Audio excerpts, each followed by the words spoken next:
Welcome, one and all, to the Meadowmere Social.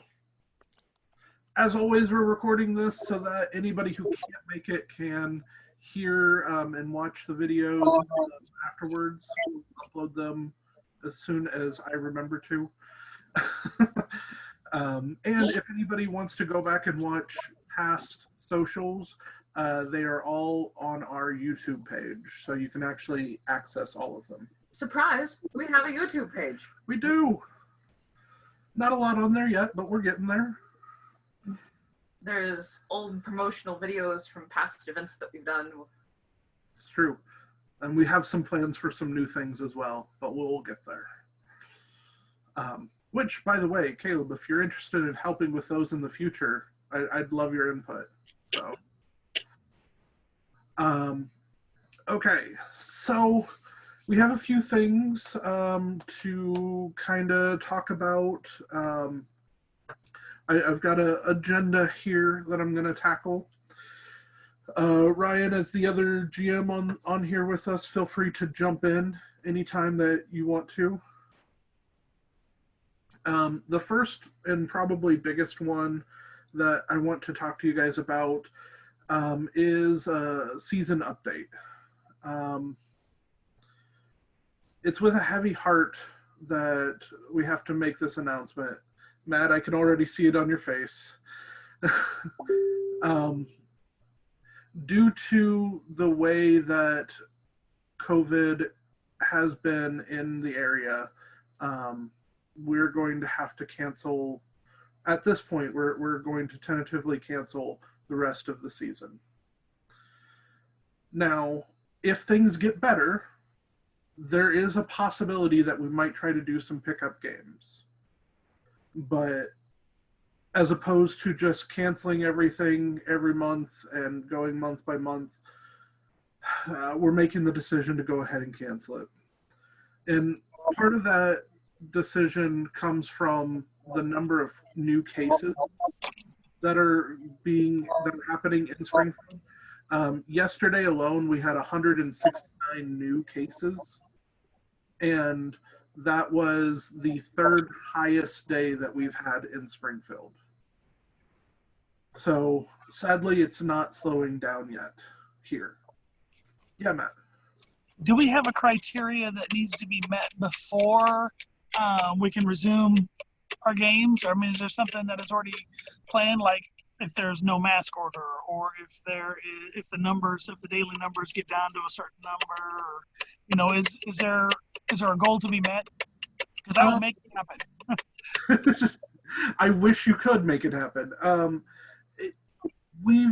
As GMs, we've talked about a lot of different possible scenarios and a lot of different things. We've talked about mask ordinance. We've talked about a number of cases. Ultimately, it comes down to comfortability, in the sense that we're still concerned about causing a situation in which our players get infected. And we don't want to be the cause of that. And so I think we are looking for those things. We're looking for the mask ordinance to be removed. We're looking for the numbers to decrease to fewer cases. And I think once we start seeing those things happen, then we will start being like, okay, how comfortable do we feel? Ultimately, one of the things that we're going to, that we've decided though, is we are not basing our decision exclusively off of local, state, or federal action. We do not have confidence in any of those entities to actually work in the best interest of the public. So we will be making the decision off of our own standard of ethics. The clearest answer will probably be when a vaccine is developed, it is safe. But ultimately, I think it is if if there were a number of cases to go down to a a level that is safe for us to resume normal operations, like then yeah, but ultimately it's all play by ear, I think, on our part. Yeah. I can tell you that a lot of companies in the Springfield area have made the ruling that they're not bringing people back into their building until the first of the year at the earliest. And so that I can tell you that in my opinions of things, that is something that I'm watching as well, is how different corporations who have millions of dollars of liability are handling this as well. So all of these factors are playing into it.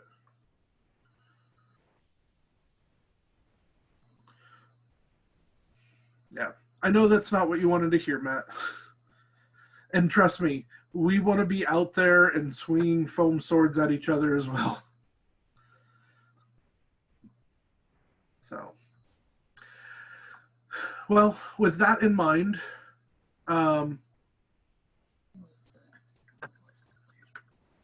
we're gonna continue doing the socials and the Jackbox games because we want to continue having that interaction with our players.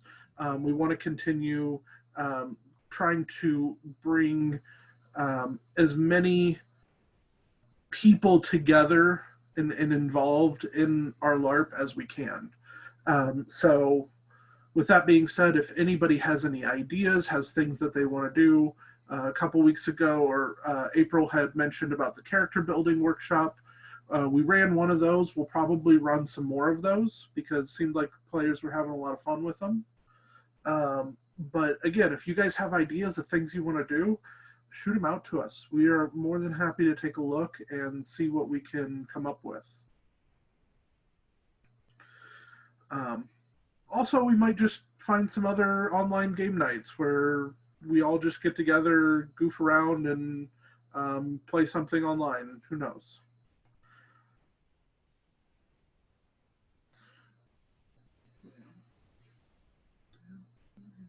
All right. Well, that begs the question of if we're not going to be actually playing for a little while, what are the GMs doing? And I say that kind of like spookily, only to bring emphasis to the point that we, Ryan, myself, the other GMs, we've already started on working on the game because we normally do it between seasons, but since we've made the decision that we're probably not going to be having more game this year, we've already started working on stuff. Right now, our big focus is on the different cultures that exist in the world and bringing them to life. Because we have outlines of them. We talk about them a little bit in game, but we want to make them real, tangible, to make them something that really does breathe life into that world. And so that's one of the things that we've started with. We've got some other plans looking at some of the abilities and other development things to make the game better. But we're going to tackle them one topic at a time. So, any thoughts, questions on areas that you feel you may want to see some development on? I wouldn't mind seeing more elf stuff. You know, I have they're elusive, you know, but some of the orcs. So either one, I could see wanting more interaction with them. Okay. Definitely.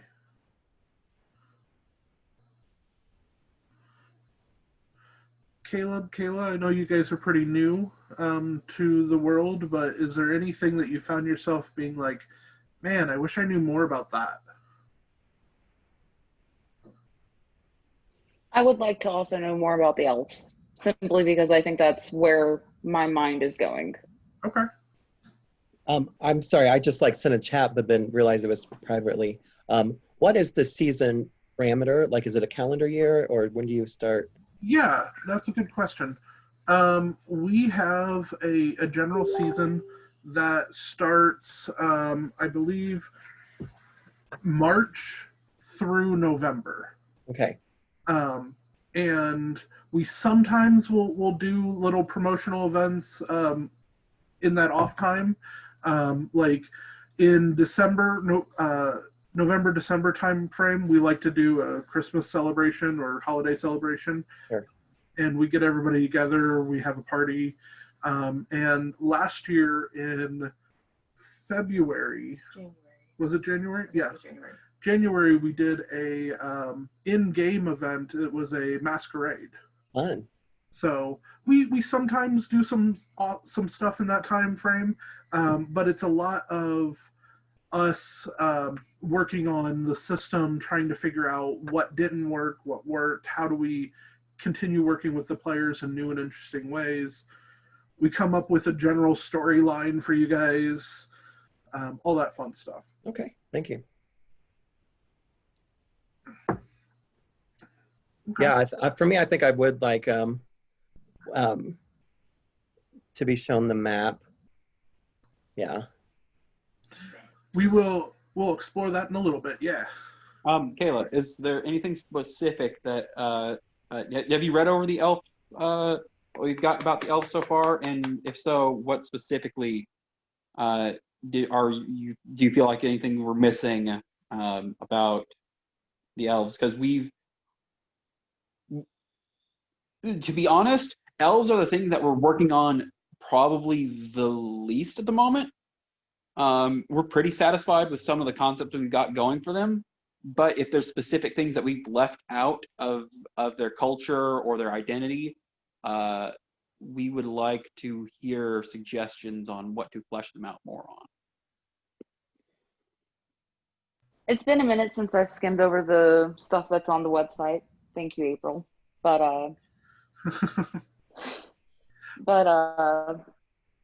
I do want to know more about the summer and the winter court for sure. History behind things like that. I don't know if that's already posted, but Yeah. Well, we probably have time today, so we can kind of look at what is there. And then if there's specific questions that come up from that discussion, maybe it's something that the GMs we can take back and work on some more for you. If you want to pull up those documents and look on the website like right now, and like sometime later during the meeting, pop in and just like, hey, this is the thing that I think was missing. This is the optimal time to do it, because I think tomorrow we are going to finalize a bunch of stuff up on some of the different cultures. So at a GM meeting. Yeah, we have a GM meeting tomorrow. We're talking about all of them, trying to get a lot of stuff like fleshed out and worked on. Awesome. Cool. And guys, thank you so much for... I'm trying to pull up the website right now. My phone's just being dumb. No worries. Thank you so much for feedback, guys, because this game is yes, we're building it, but it's for all of you. So we want to build it the best that we can. So any thoughts, critiques, interests, we want to know them. Within reason. I definitely had some Fae info that I kind of added with my backstory and origin story of Rain. Yeah, I mean, Yeah. It works. That's kind of the thing about LARP, is that it's a collaborative storytelling world. And even though the GMs created the initial world, you guys have heavy influences on it. Matt, some of the stuff that I'm proposing for one of the regions is really influenced by your hunting stories. All right. Yeah, you guys play a huge part in how we develop the world and what comes of it. Yeah, and I added a town. Sorry. Don't be sorry. That's what I was saying. When we look at the map, we can figure out where that town is. Yeah. Where's Haven? Let's see. Where did I lead off? Oh, plans for next year. So we are fully planning on, assuming that we can, that COVID is died down or that we found a vaccine and it's starting to be administered. We are fully planning on ramping up next year for a full season. And just as a reminder on the video, for those that are watching, we do 2 events every month. The second Saturday of each month is a social, just like the one that we're in right now. And then the 4th Saturday of each month is game day, where we will go out to the park and we'll have story and fun and merry, and it's great. We love it. So that same structure we're planning on keeping. As of right now, we're planning on keeping that same structure for next year. We do have the 2 camping events that we try to plan.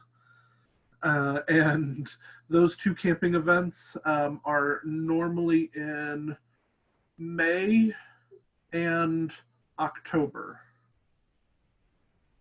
And those are weekend camping events that we do. The dates usually fluctuate because we have to negotiate with the locations to reserve a weekend, which we can do it. And we're already kind of looking at those dates and trying to get them set up for next year. Any questions on the structure of the schedule or how that works? Does it have to be the 4th Saturday? Do you have stuff that happens on the 4th Saturdays? Oh. My sketch show, yeah. Oh, I understand how conflict goes. That sucks. Yep. With enough time in advance, I can always ask for it, so that works out really, really well. It's not exclusively on the 4th Saturdays all the time either, especially when it comes to camping events. Camping events are whenever the venue's open, and then we might have like occasional conflicts that come up. So it's not exclusively, but it has been generally the 4th Saturday of the month for the day events is the optimal time for us to get it done. Yeah, and there's right. I was talking about game days. Yeah. And it's also always a possibility that if enough of our players are looking for a different time frame, if that just doesn't work, we're always willing to discuss the option of moving it. But we want to try to do that with plenty of time so that people know and know the structure. We try not to change it that often. We try to keep it pretty straightforward and standard. But that's not to say that we won't change it.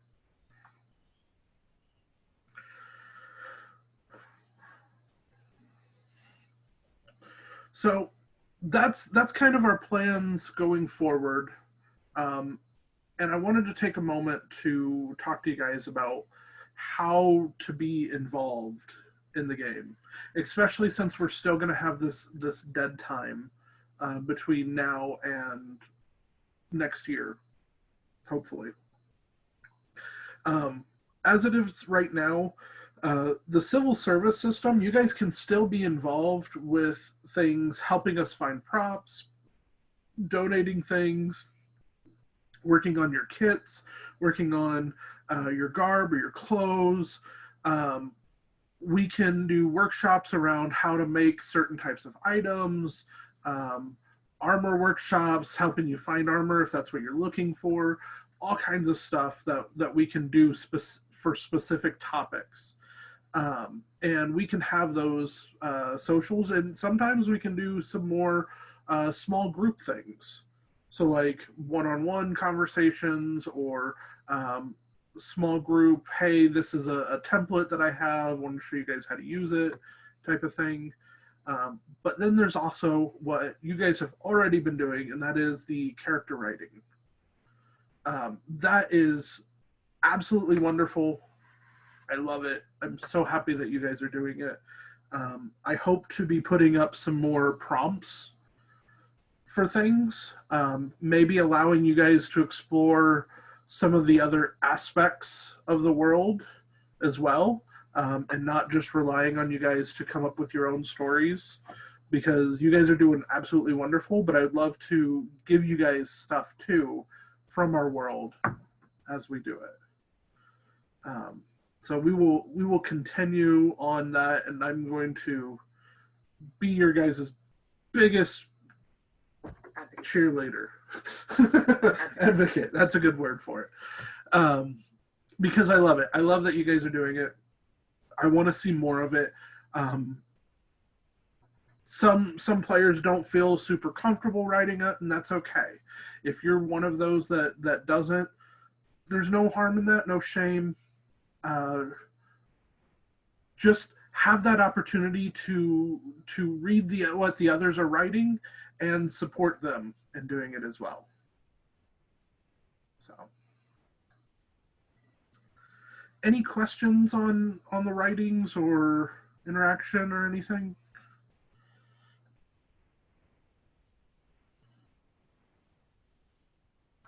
Okay. Next up is actually, we've gotten to the fun stuff, and that is the map and talking about our duchy. Map time. Last thing that I have on our points. So this one is whatever you guys want to really dive into with this. I have some things to show the population that's watching this or in the meeting. But whatever you guys have questions about, don't be afraid to ask and to inquire. I am just bringing up a map now. So if you guys are anything like me, seeing this map will blow your mind and set some things in perspective, because it's, who is in main control of this section of the continent and this section of the continent. And it just kind of made me go, oh, that makes a lot of sense. Oh, that's our neighbor? Okay. So, nah. All right. So this first map that I have for you guys is showing you some of the names of the different regions that we have here. Right down here, we have Nora's Respite. And this right here is where the majority of our story takes place, is right in this area. We also have Whisper Ridge, which is a popular location that we've been to. Yes. Note, some of these things, locations and such, may not be necessarily to scale at the moment. Right. Because we are talking about a continent-sized continent. This continent is roughly the size of Australia. Mm-hmm. Yeah. If you measure things out and go, wait, Whisper Ridge is like 150 miles or 300 miles away from, it's like, well, maybe not exactly. Yeah. Still kind of subject to change, but give you an idea of some of the area. Let me zoom out a little bit.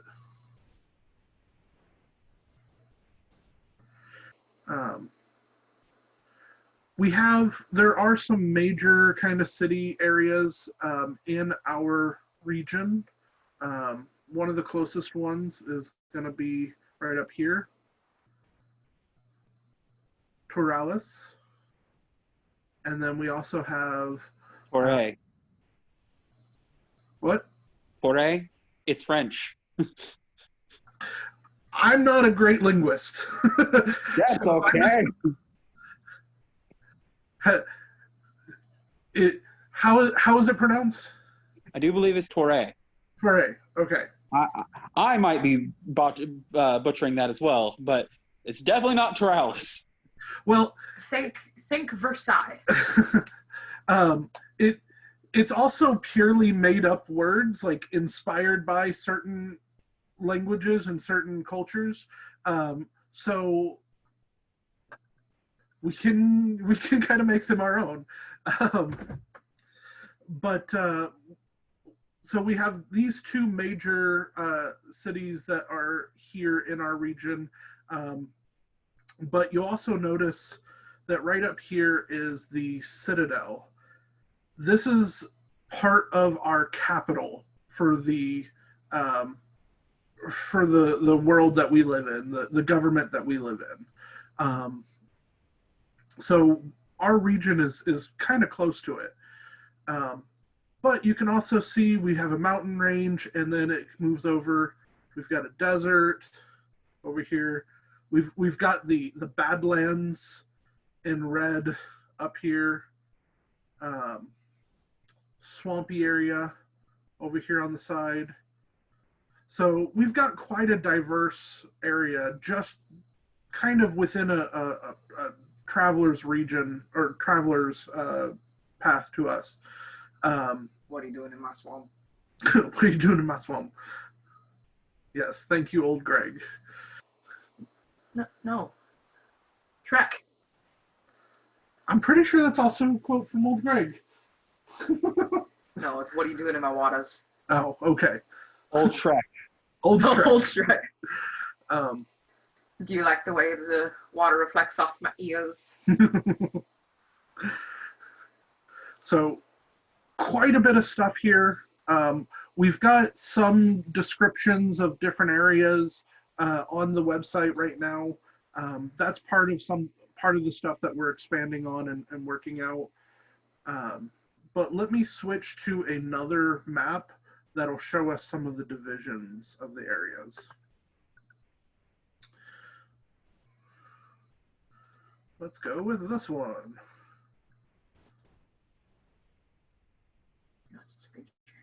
Nope.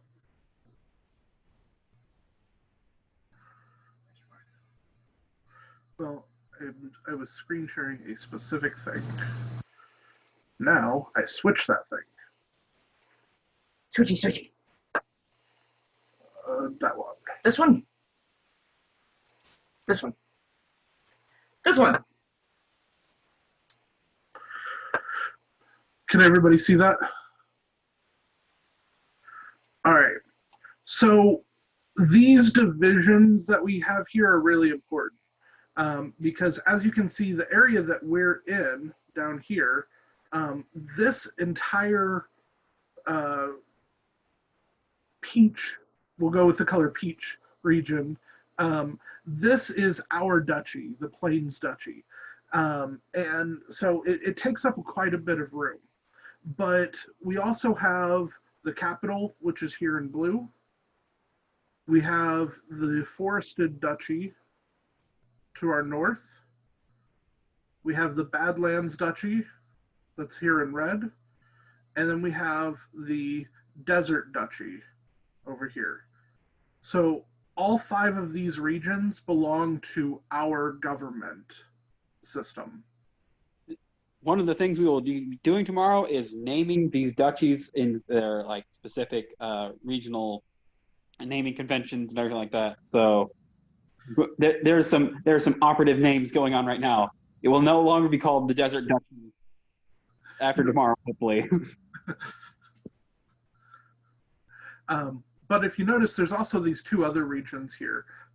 This gray region up here in the top is predominantly dwarven. And this large area over here is mostly a forest and is predominantly elven. So for the elven culture, they actually exist for the most part in this area. So when we have visitors that come from the mainly dwarven area or the mainly elven area and they come to our little town, they're traveling across the entire continent. And I didn't realize that before. Yeah. Because we are right here. And that's a long way away. Yeah, I think we looked at it one time on how long it takes for somebody to walk across all of Australia, because our continent is roughly the size of Australia, and it takes a bit. And that's not to mention dealing with things like spiders and other dangerous things in Australia. That's just physically walking across.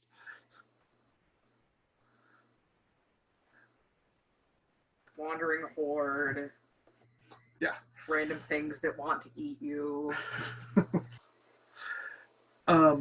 Bandits. Any questions on the map or where things are laid out?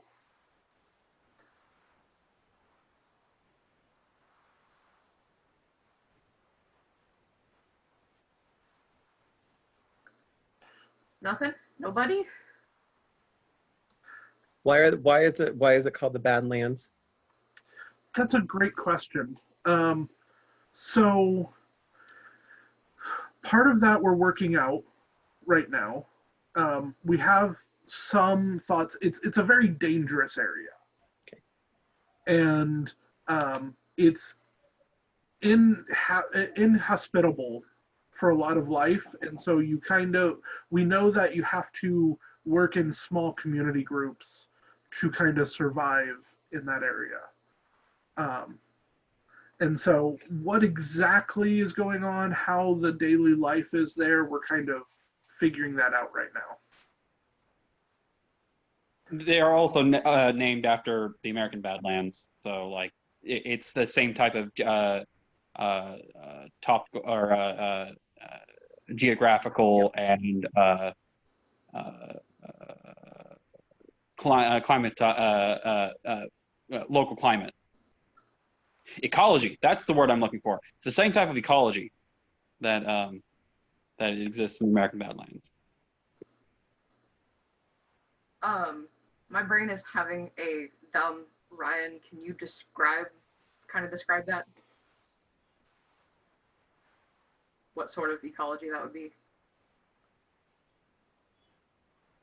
I will read the Wikipedia article. Badlands are a type of dry terrain where softer sedimentary rocks and clay-rich soils have been extensively eroded by wind and water. Canyons, ravines, gullies, buttes, mesas, hoodoos, and other geological forms are common in the Badlands. So if you're thinking the red and red striated mesas of Arizona and stuff like that, those are Badlands. Not necessarily desert, but minimal vegetation, so desert-ish, but with a lot of canyons and stuff. They are, and specifically, this is, I can give this part thing, and you'll get more information on this later. This is due to a bit of a magical ecology that is, or magical influence on the local ecology that is created this sort of biome.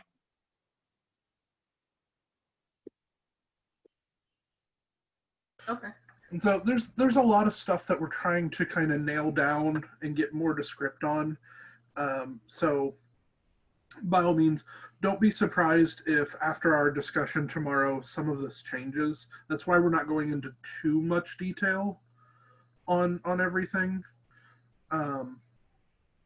But we do have a lot of stuff on the elves, and you guys were really interested in it, so we might spend some time talking about them. But I would like to kind of talk a little bit about some of the houses that exist in our duchy.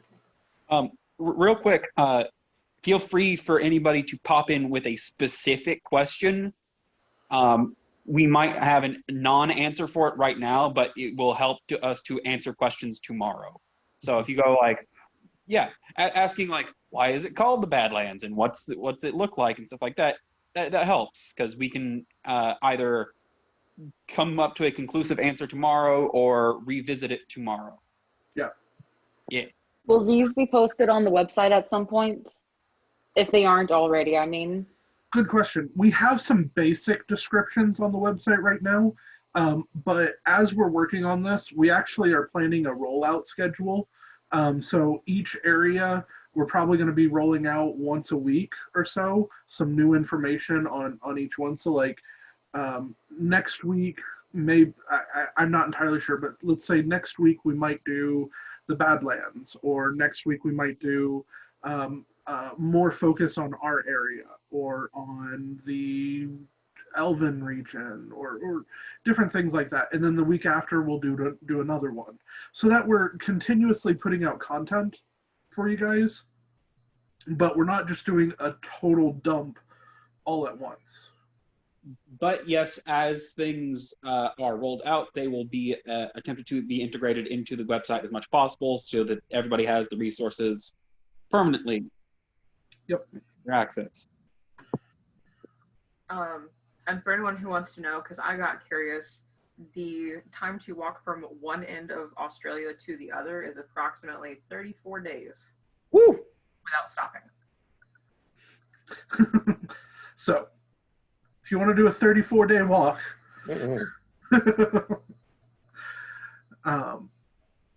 but yeah. So, does seeing this map help kind of put things in perspective? And when we talk about our region, like you said, you're getting ready to, can we go back to the other one with the names? Yeah, certainly. Because what is the name of our sea, our ocean or whatnot? That's a good question. Let me just go ahead and switch back.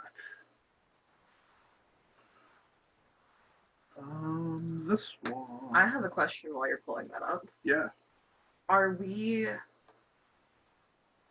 I figure with this game, we're only going to focus on this continent, but within this world, are there other continents? That's a good question. The answer is yes. Yeah. We Go ahead. we do have a global map somewhere that has vague continent shapes that we created many years ago. And I don't know who has that information anymore. Potentially Kay. But yes, there are things that are located off the continent. Specifically, one of the things that we will be discussing is the orcs, who do not live on the continent. They do live somewhere else. Yes, there are other continents. There is other land masses on this world other than this one. On that note, should the bodies of water surrounding the continent be named? We have a sea. Amadahi. We do have a few. I see a gulf. Yep, we have a gulf down here. We have a sea up here, a bay here. So it's more in relation to the certain areas of water within the kind of landmass. So it's all kind of inlets and things like this. Okay. The water right now is just kind of known as the Expanse, because to us we don't know anything really beyond this continent. Not a lot of voyages. There really hasn't been, and for the ones that there have been, there's been a lot of lost at sea and not really come back. Thousands of years and nobody's ever come back. So, I need to go on a voyage with someone. We don't have specific answers to that question right yet. Yeah.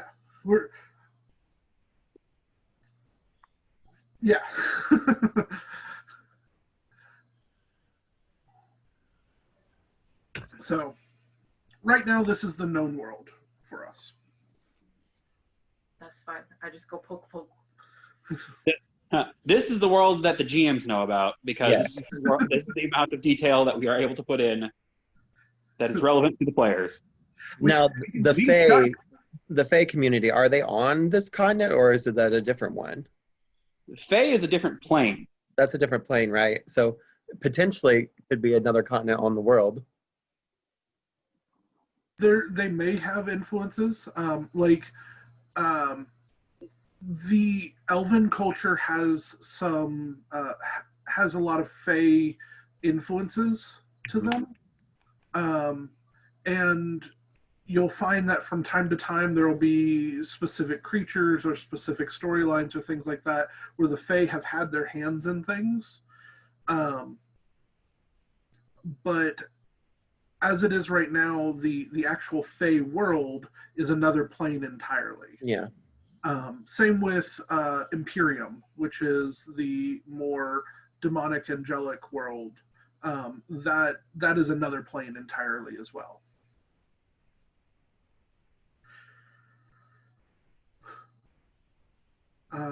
Okay, so let us. Any other questions before we dive into talking about some of the houses and things?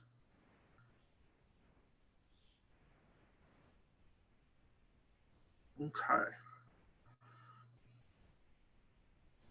So this information that I'm going to be kind of using for this discussion is on the website right now, and it is under the page The Human Duchies, which you can find under the lore section.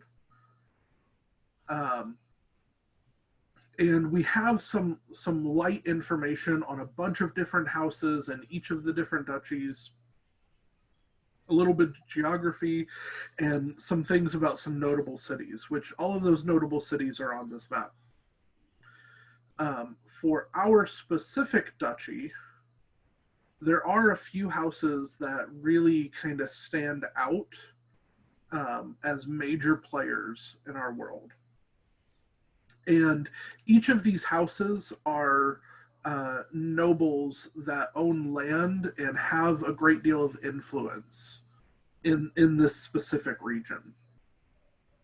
Now, this isn't to say that these are all of them, but these are major players in it.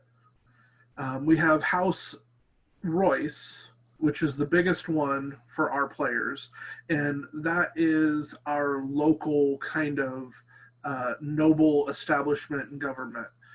House Royce is the closest thing we have to who is our leader of our area. And Was it that whole peach area? not the whole peach area. Okay. No. So if you were thinking about it in sense of like the country, and then there are states, and then under states there are counties. Like there would be like a region that Royce controls that would be within that whole peach area. Renard used to be a count, so literally it used to be County Royce. Right. Now he's an earldom, so now he more has what would be considered in a modern sense like a senatorial congressional district. So, yeah. Yep. That's a whole lot of detail that we may dive into someday, but I don't know that we need exactly to know these lines for the purpose of the map, but we might get into it. April wants it. That's the thing I'm interested in. So we can figure out some of that stuff. But House Royce is really progressive in this period that we have. They're very fair, egalitarian, and cautious overall. We also have some house colors for them. They are black, navy, and silver for their house colors. They're generally looked at as like one of the better houses to kind of work for and live under in this region. But they're also kind of in contention with House Desjardins. Desjardins, they tend to be opportunistic, ambitious, cunning, and they are one of the biggest houses in this area.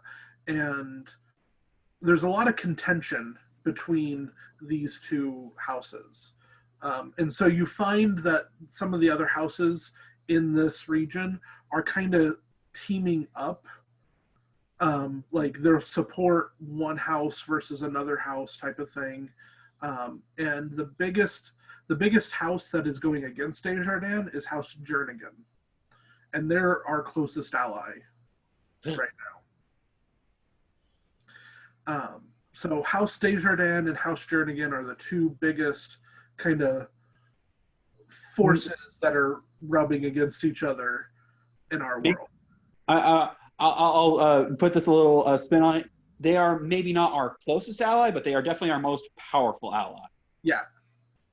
We have allies that are less powerful than us that we're way more close to, but Jernigan is the... So just for a point of reference, at the beginning of the game, Desjardins held the duchy, held the ducal seat in the local area. That big peach region that was under Desjardins control, and people who have been paying attention to the political ongoings of the past seasons will know that the Jernigans now control the duchy. So that was very recent, alongside Elena's not coronation, but promotion, and Count Renard's promotion to an earl. Jernigans got the bump up to the duchy seat. Yep. There was a storyline where so the players were involved with an assassination that happened on a Desjardins family member, and that was in direct correlation with them getting to move up. I don't know what assassination you're talking about. We were traveling performers. Just for clarification, whenever you say how close we are to another house, are you talking more along the lines of our relations to them or distance-wise? Just for clarification. Yeah, it's relations. It's more of like a political nature of things. Okay. Now, distance-wise, it's not uncommon for, like in some of the major cities, that there might be multiple House influences and presence. Yeah, that have homes there. Yeah. The house itself is more the family, not a physical structure. All right, that makes sense then. I was just wanting to clarify that for my own personal... Of course, yeah. In a very broad sense, think of it kind of like the mob. Yeah. You're part of the family. So, there That's are not almost as... Go ahead, sorry. Oh, you're good. There are a bunch of other houses here. I'm probably not going to go into too much detail on each one, but I do want to kind of name them for you guys. We've got House Renault. They are reserved, cunning, and bitter. We have House Fairchild, who is stern, stoic, and traditional. House Lyon, which is jovial and opportunistic. House Rousseau, who's aggressive, headstrong, and impulsive. House Stenstrom, which these guys are really interesting. This house of Stenstrom is actually outcasts from a larger grouping of them in another duchy. So they were cast out of the family and out of the house, and in exile they came here to this duchy and are starting over. So there's some fun story that can happen with them. Do all these houses have crests and or house symbols, or? That is on our list of things to work on. 'Cause I got to They find all out. have colors at the moment, I do believe. Okay. Yep, they all have colors that we've identified, but we haven't gotten to the point where we have crests for them all yet. Because I got a family crest that I'm trying to identify. Yeah, we might wait a bit for the crest because that's a lot of visual design thing. But if you want to request any house colors, like if you wanted to like decorate a character or something like that with a different house color, then we got those. Yep. Deal. And if you want to talk more on those or like trying to figure that out, message us and we can talk some in-depth stuff to try to figure out storyline for you. Thank you. And then the last one, which is probably one of the most interesting that's in our duchy, is House Chambers. House Chambers, they are honest, compassionate, and cunning. But the fascinating thing about them is that they're vampires. Hmm. And like, as of right now, they are the only open vampires that exist in our world. That's not to say that others don't exist, but like, they are openly vampires and their subjects know it. And they actually love living there under them and in their guard. Fun facts about House Chambers: they're close allies of House Royce, and they have the largest share of livestock in the duchy. Like they have some of the largest herds of livestock that are held within the duchy, and actually within the kingdom. On that note, Yeah. So are they more likely located in like the plains, the Golden Plains, or where's the Chambers? probably Lands? that's probably a good assumption. Yeah. That's the kind of stuff that we're still kind of nailing down on all of it. But yeah, they would most likely have a good chunk of land there in the Golden Plains, most likely. Maybe Merderu. Is it Merderu or Merdero? Merderu. Ryan, what would you say on that? Because it has the I, so Merdero, that so it'd be Ru with the I, right? I guess so. Since they were, I would say that they, you can see those little hex tiles. Yeah. I would say that they actually would be located in some of the hex tiles that are just north of the Cobalt Mangrove, and not all the way up to that city, because that's probably either Desjardins or Rousseau country. Not got it. They would be probably closer. They would be closer to Nora's Respite and the holdings of the Royces, just for security's sake. In a mangrove, works. That Yeah. makes sense. So, but yeah, interesting. There's a lot of political stuff that can happen with all of those different families, and part of us developing and telling story as we go is that we add stories to each of the different houses, and for example, at our event that we did at the beginning of the year, the masquerade, some of the members of these houses showed up to kind of recognize and support the Royces moving up. And we had one interaction between House Renault and House Rousseau that they are always at each other's throats, basically. Like, if you want to even liken it to Romeo and Juliet, Capulets and the Montagues, they are always just constantly at each other.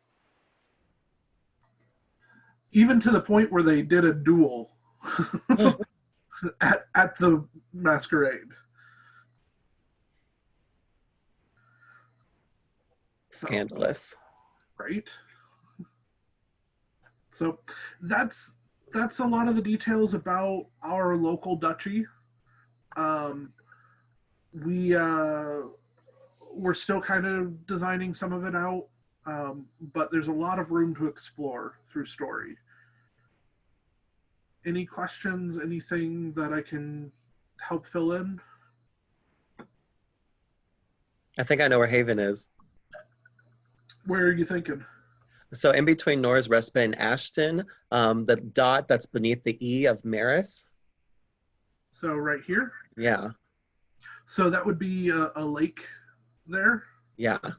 Do you want it right on the this larger lake for Lake Maris, or do you It's want it kind on of smaller? kind of in between the two lakes right south of the large one. Yeah. So right in here. Yeah. All right. It's a lake town. Yeah. That can definitely work. Haven. Lakefront property, Yes. nice realty, good That's hot what- prices. That's where Molly Mavis set shop. I know Kay, she's the other one that has some influences in Siren Hmm. background. Her hometown is way down here. Deal. Coast. So it's going to be interesting whenever the two of you finally start to interact. Yeah. But yeah, any other questions, thoughts, concerns?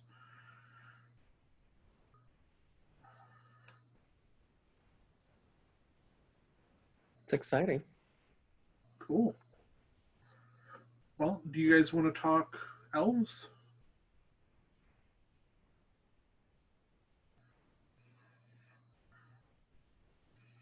No, elves suck. Talk about dwarves. How many elven players do we have? We have a couple, and I know Kayla is considering being elven. Dirty elf. No, I'm kidding. Elves are good. Elves are Awesome. precious.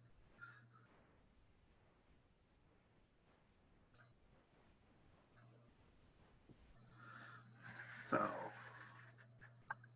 Kayla, is your camera doing a freeze? It's not on. Oh, there she is. Oh, all right. Let me actually share the website here.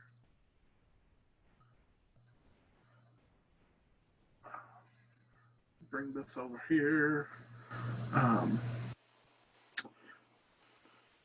And the information that we have currently on the region that is predominantly elven, we have here on this document. So the elves, I'm just going to kind of talk about some of this, guys. So if you have questions, stop me, ask. Is the document up for other people? I just have a black screen.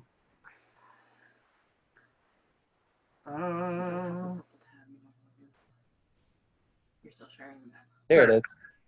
Okay. So, yeah, I'm going to go ahead and just kind of talk about it. If you have questions, throw them out there. But I'm just going to try to give you overall what's going on with them, what their culture's like, that kind of stuff. Elves are egalitarian. They live in a lot of smaller communities, and it's not uncommon for 5 or 6 generations all to be living under the same houses. Now, they are inspired a lot by Native American culture and Celtic cultures. So the communities are usually centered around one large meeting place or a longhouse. And that's used as like a community center where everybody meets and discusses things and goes on from there. The elders of the community are considered to be advisors because they have a lot of experience that they pass down. But other than that, the elves really don't have a formal leadership structure.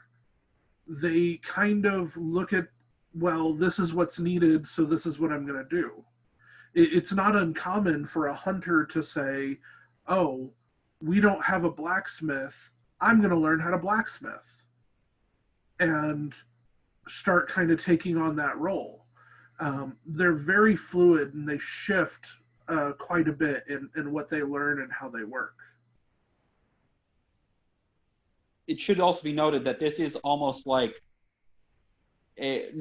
almost beyond cultural. It's a almost bespokely elven thing. This sense of not needing direction to, like it is part of the culture too, and it is a learned trait. So people who are not elves who live in this elven region pick up on this somewhat, but it is kind of this sense of, without having to be told, I should do this, therefore I'm going to switch my entire life plan to be around this, and like, yeah, to switch your profession.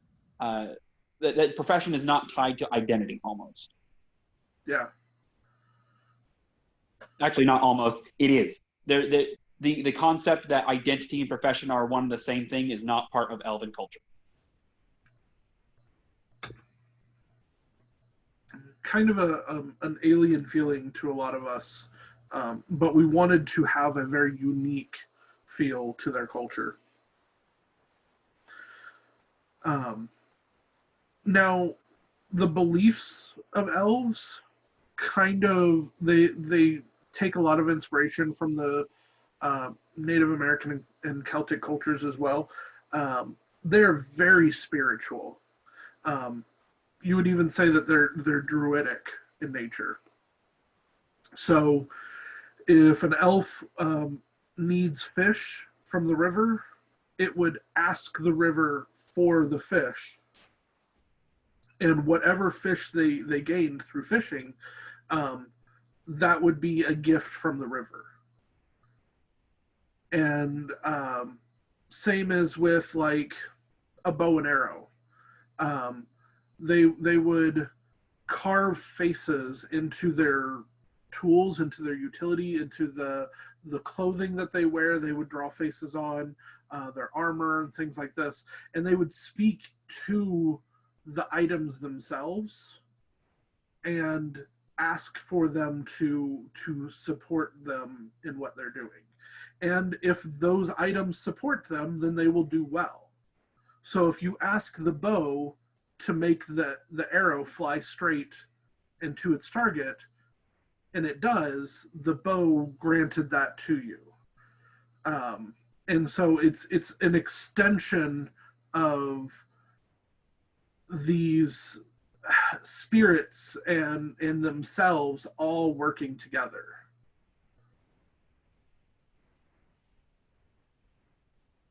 Even like their homes would have faces in them, and they would speak to the faces and thanks of the home for protecting them from the storm and things like that.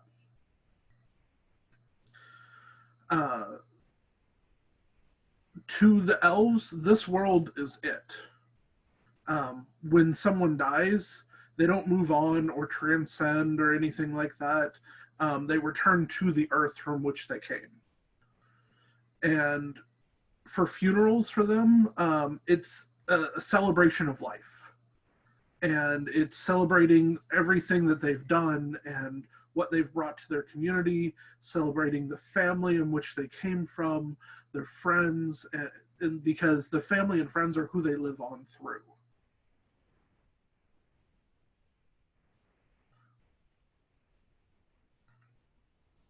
Any thoughts so far? Questions?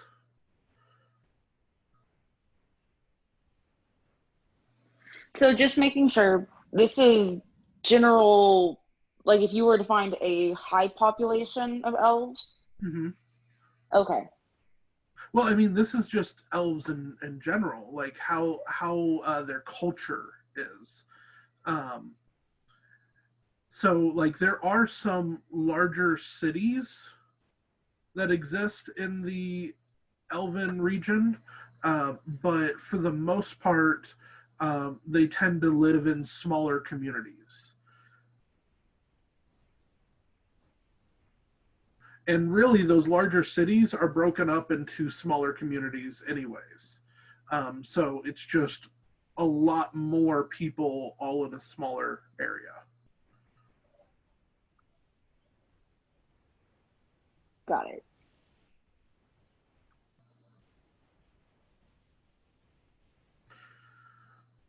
So one of the things that we wanted to add with the elves is how do they teach? How do they share stories? How do they, if their belief is in the spirits, like how does that transcend to everyday life? And so we gripped onto this idea of the hero stories, and it is a huge aspect of the elven culture. They are stories of great acts or great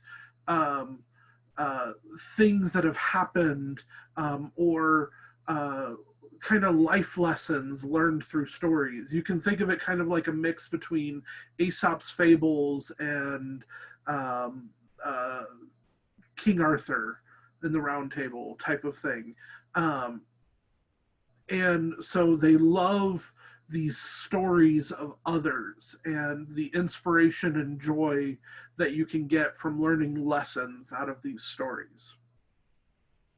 And we have a few stories here on the website. We've got 4 of them, just for some things that people can use and utilize. But we want it to be open for players to make their own hero stories and to create their own lessons from them. It's also a big part of elven culture to not have like all these stories be about elves as well. Any story is just as valid as any other one.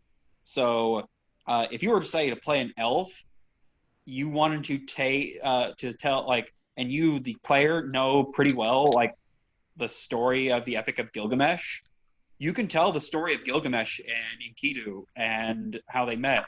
And that is a totally elven thing to do. Is if you want to change around some of the names or something like that, that's cool.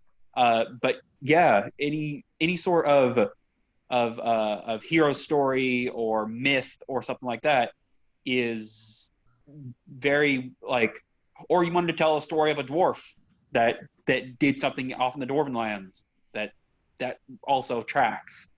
Yeah, if you were an outsider and you were welcomed into a elven community group, around the fire at night, you would want to tell stories of great fighters, great warriors, great politicians, community leaders.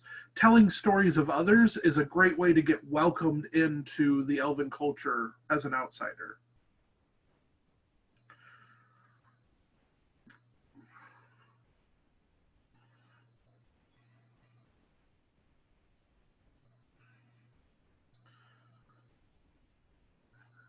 So the culture itself, we've talked about the fact that there are these community groups. That's really one of the biggest. They don't really have a lot of organizations because there's not anything that necessarily spans across all of their territory, because it's all centrally localized. If it's needed in this area, then somebody picks up the reins and does it, type of thing. The guilds that we have in our region, they do exist here, but not to the same extent. It's more people that are traveling outside of here and may join the guilds and things like that.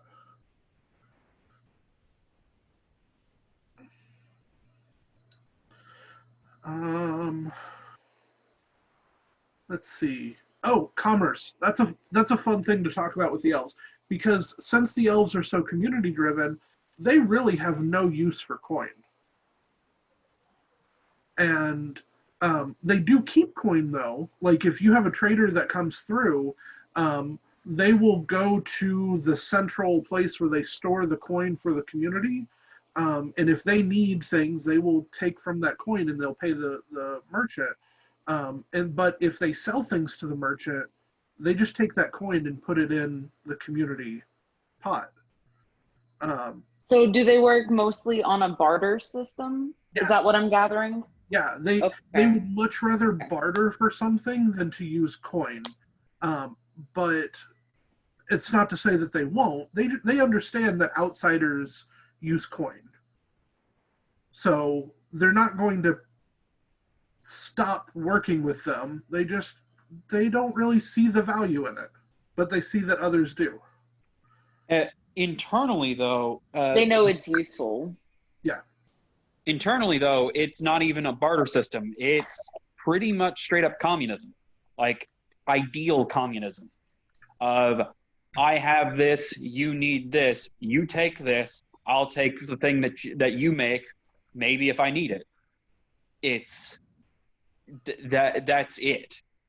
It's extremely like again very alien feeling to most other cultures or to pretty much every other culture, that it works out well because there's almost this again preternatural sense of community obligation and community sense that elves have.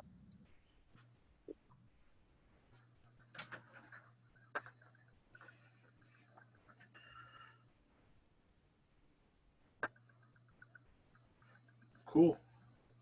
How you guys feeling so far about the elves?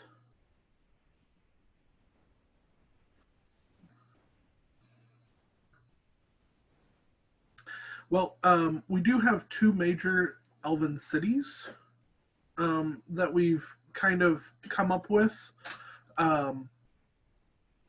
We have Iredell and we have Sheelan, and both are important kind of places for the elves. Iredell is the gateway city. Think of it kind of like St. Louis. It is the gateway to the west, except for this, it's the gateway to the elven world. And most travelers that want to experience elven culture go to Iredell. And it's where, honestly, it's where a lot of them kind of stop is there because they get to experience most of it there.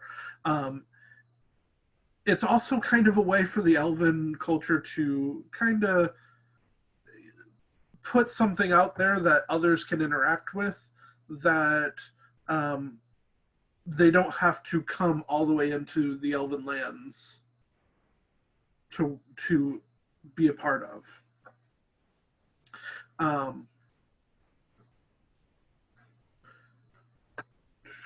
Let's see.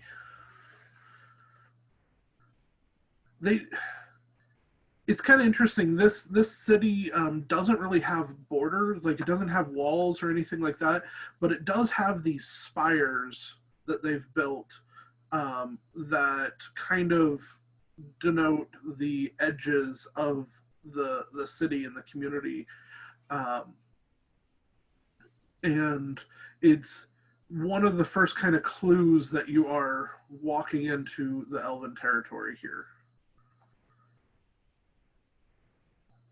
The entire city sits amongst the trees, some built into them, some on the ground, but all of them look like they have always been there.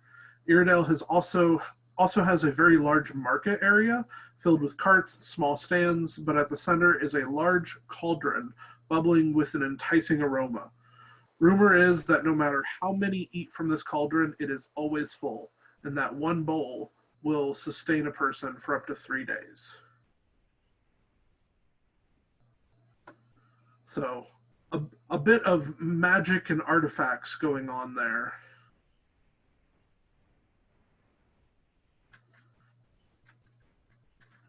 And then, even though everybody knows about Iredell, Sheelan is much more reserved.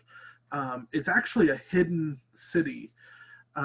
It's somewhere in the lake area that's up in the Elven lands, and it's pretty rare that outsiders ever find it or ever get to it. It's a pretty closely held secret in the Elven communities.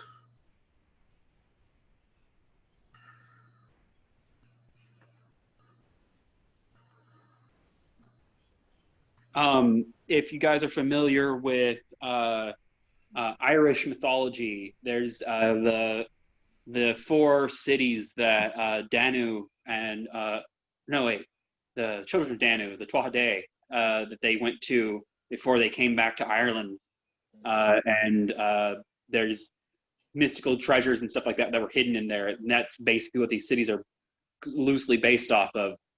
I think the specifically even the cauldron is a thing in Irish mythology called the Cauldron of Dagda, which does pretty much the same thing. But yeah, just thought I'd share that. Awesome.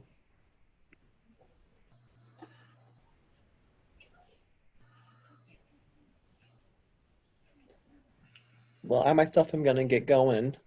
All right. Thanks for Yeah. coming. Yeah, good to see y'all. Yeah, Thanks for the info and have fun building tomorrow. will do. And feel free to message us if you want to track down stuff on for your character on the house and Lovely. for. Thank you. No problem.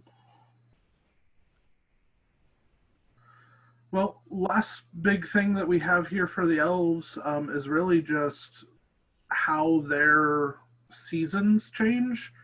Since they're so in tune with nature, seasons are a big thing for them.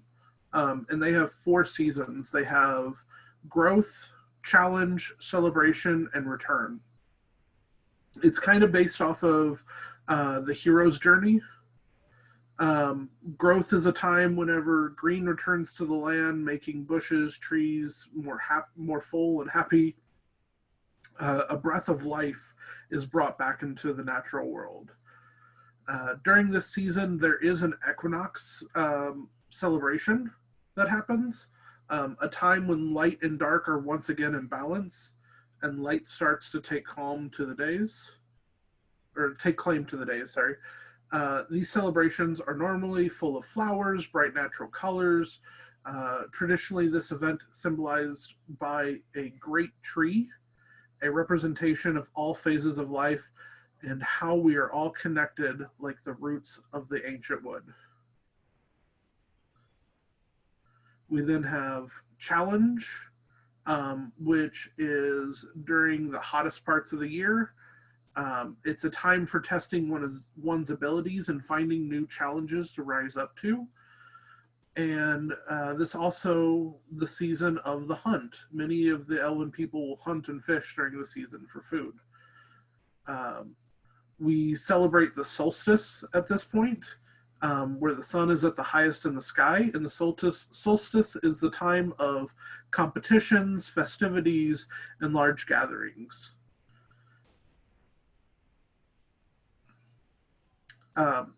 It's also important to note that during this time, the solstice is whenever we celebrate the end of the Elven-Dwarven War that happened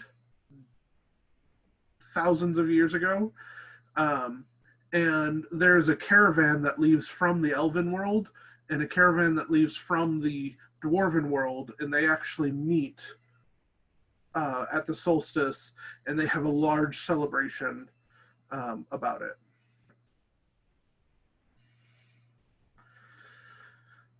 The next one is celebration, time of accomplishment, taking pride in what we have accomplished as a community, family, or even the individual.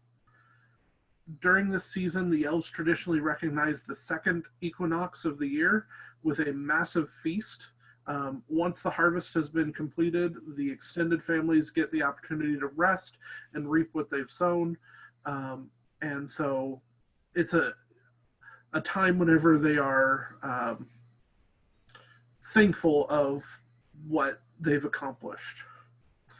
And then the last one is the return.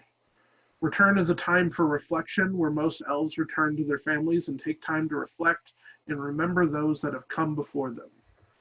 Being the coldest time of the year because the sun is at its furthest point.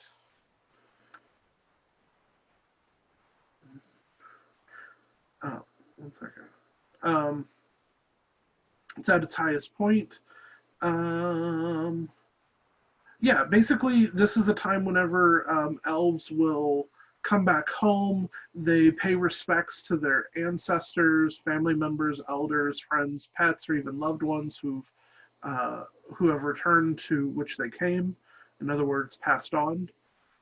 This is during their final celebration of the year, during that solstice, in which some rituals, the rituals of spirits are invited to the festivities, the home, the harvest, um, and it culminates in a late night with a very massive fire, with huge shadows, and so those shadows are considered to be the ones that have passed on and are not here, but are now returning to be with us on this night.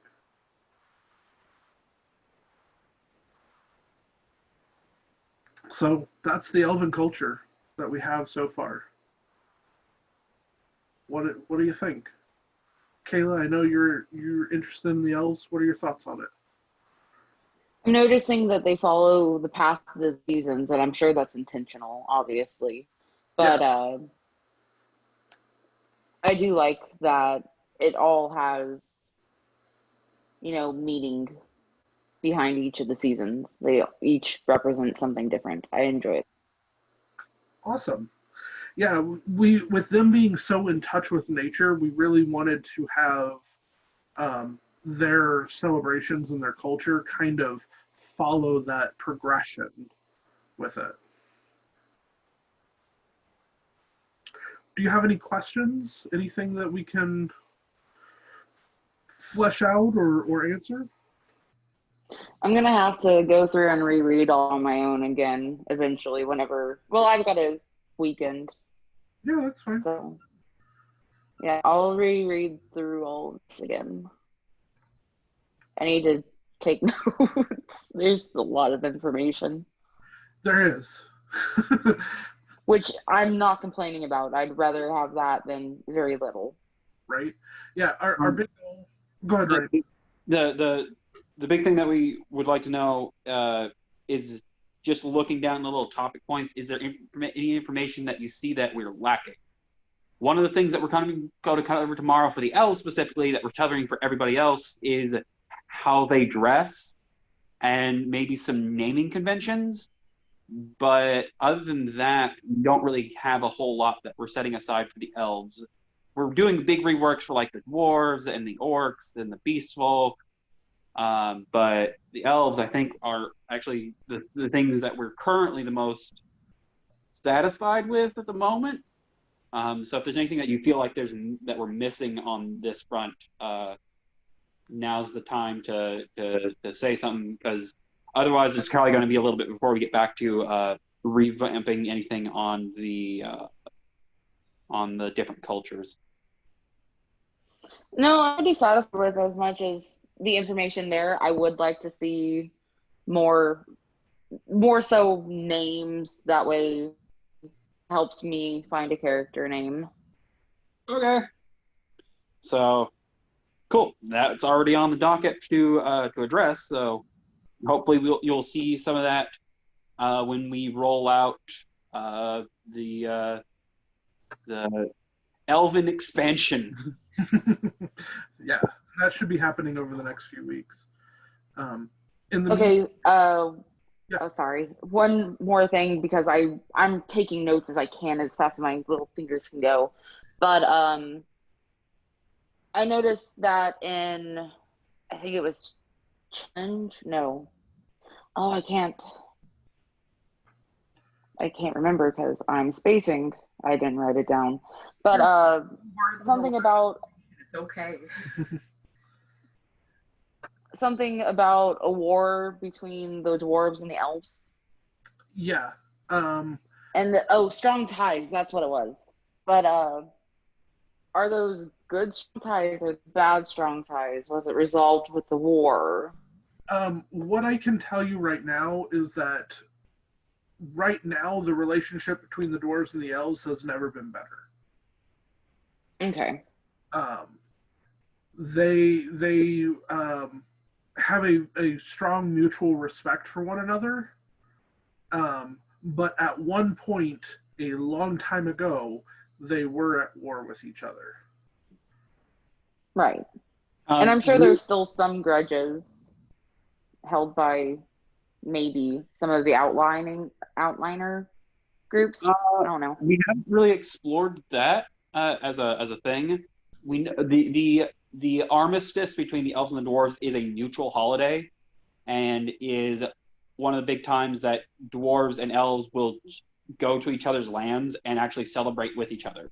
There's actually a big festival of travel that happens that actually passes through some of the human territories along a giant trade road, and yeah,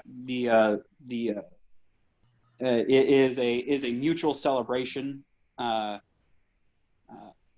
we could explore some older potential grudges as a plot point for later. So if you want to say that as a potential like a little bit of intrigue to go on, we could do that. But we haven't really explored a lot of blood grudges or anything like that. Yeah. What we can tell you is that this is the elven territory. This is the dwarven territory. The travel that happens for the armistice day happens between the two cultures, and they actually pass through a human territory. They pass through the Badlands area, and without saying too much right now, we know that the reason why the Badlands is the way that it is partially because of that war. Right.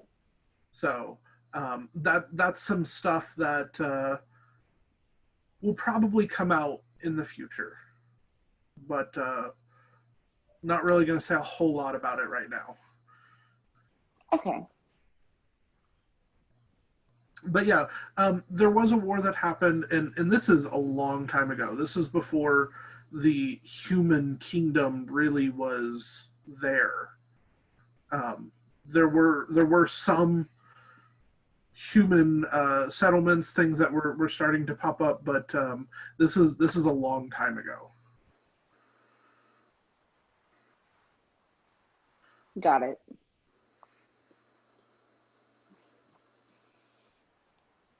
Yeah. Well, hopefully we didn't overload you too much. It's just a lot of information, but a lot of it's written down already, so I'm able to go back and reread, and I can always rewatch the Zoom meeting. Yeah. I'll try to get it posted as soon as I can online and share it with everybody. Yeah, so you can always rewatch it again, maybe pick up on some stuff you missed, or reread the material. And don't hesitate to shoot us some questions if you have any.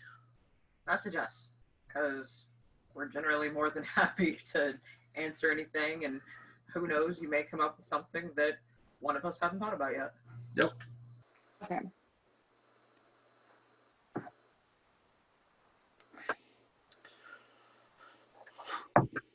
Well,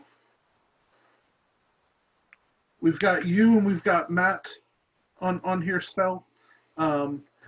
Any questions or topics you guys want to ask about? It doesn't necessarily have to be about the cultures or anything.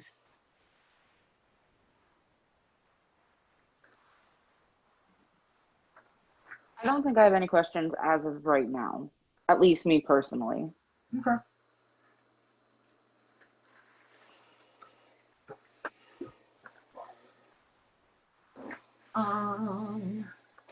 You have any questions? I don't think so.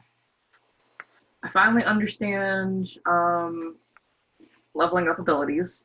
Good.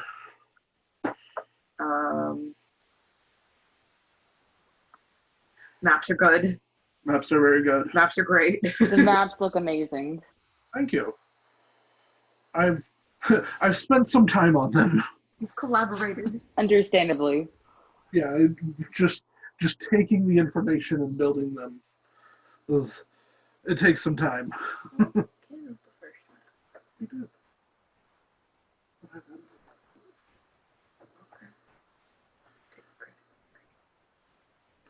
So, yeah, this seems like it might be a good kind of stopping place for us then if we don't have any other questions. Um, I want to say thank you everybody that was able to attend this social, and for anybody that's watching it, if you made it to this point, throw a comment in the post whenever I post this on Facebook. Let us know what you think about the map, what you think about the history and the culture that we're working on. Do you like the direction we're going in? If you do or you don't, let us know, because again, we build this for you and we're enjoying building it, but we also want you guys to be a part of it and you guys to affect what happens in the world. So with that being said, I think I'm going to say goodnight, everybody. Bye. Bye. Goodbye.